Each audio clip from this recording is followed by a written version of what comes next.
UP politics, कहीं सपा में BSP का एजेंडा तो आगे नहीं बढ़ा रहे स्वामी प्रसाद मौर्य। चुनाव में किसका नफा नुकसान। यूपी पॉलिटिक्स, समाजवादी पार्टी इस वक्त सियासत में अपने नए कलेवर को लेकर दो तरह से आगे बढ़ रही है। एक वह है जिसमें समाजवादी पार्टी के नेता स्वामी प्रसाद मौर्य ने रामचरितमानस की चौपाई पर विवादित बयान देकर पार्टी को एक नए रास्ते की बढ़ा दिया। दूसरा खुद समाजवादी पार्टी के मुखिया अखिलेश यादव की जातिगत जनगणना वाले मुद्दे के साथ आगे बढ़ने वाला सियासी दांव है। रामचरितमानस की जिस चौपाई पर विवादित बयान देकर स्वामी प्रसाद मौर्य ने सियासी पारे को गर्म कर दिया, दरअसल उसी चौपाई को कभी बसपा भी सियासत में आगे रखती थी। सियासी जानकारों का मानना है कि बसपा के उसी एजेंडे को अब स्वामी प्रसाद मौर्य समाजवादी पार्टी के प्लेटफॉर्म से न सिर्फ आगे बढ़ा रहे हैं, बल्कि जातिगत समीकरणों के नए वोट बैंक की एक नई परिभाषा सपा के लिए गांठ रहे हैं। समाजवादी पार्टी की इस नई वोट की परिभाषा से सपा के ब्राह्मण नेता न सिर्फ असहज महसूस कर रहे हैं, बल्कि इसे भविष्य की राजनीति के लिहाज से मुफीद नहीं मान रहे हैं। सियासी जानकार भी समाजवादी पार्टी के इसमें समीकरण को अपने नए नजरिए से देख रहे हैं। बसपा का 35 साल पुराना मुद्दा। समाजवादी पार्टी इस वक्त सियासत में अपने नए कलेवर को लेकर दो तरह से आगे बढ़ रही है।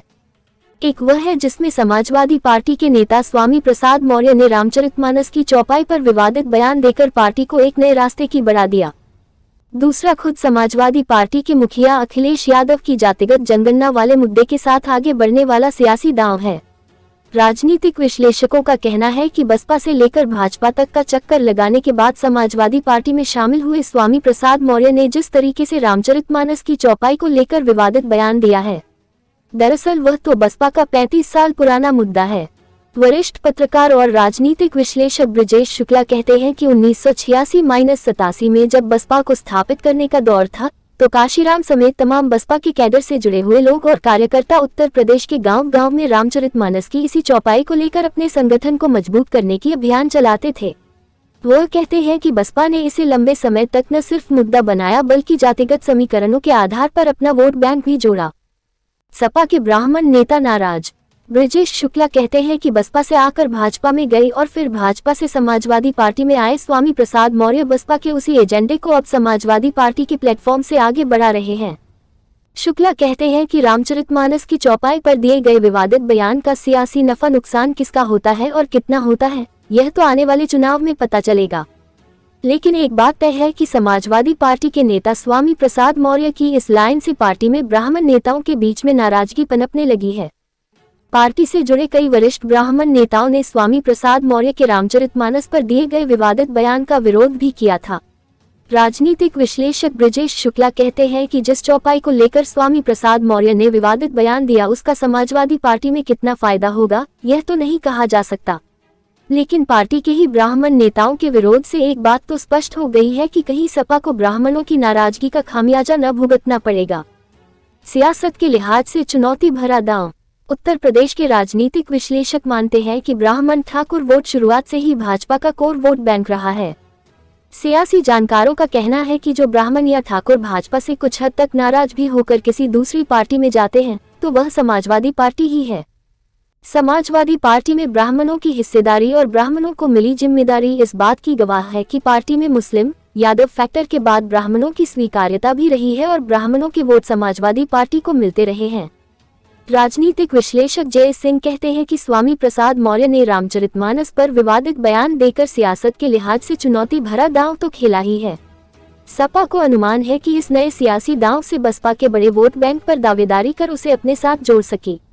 लेकिन राजनीतिक विश्लेषकों का मानना है कि समाजवादी पार्टी को इस बड़े और नए सियासी दांव पर फूंक फूंक कर कदम भी रखना होगा।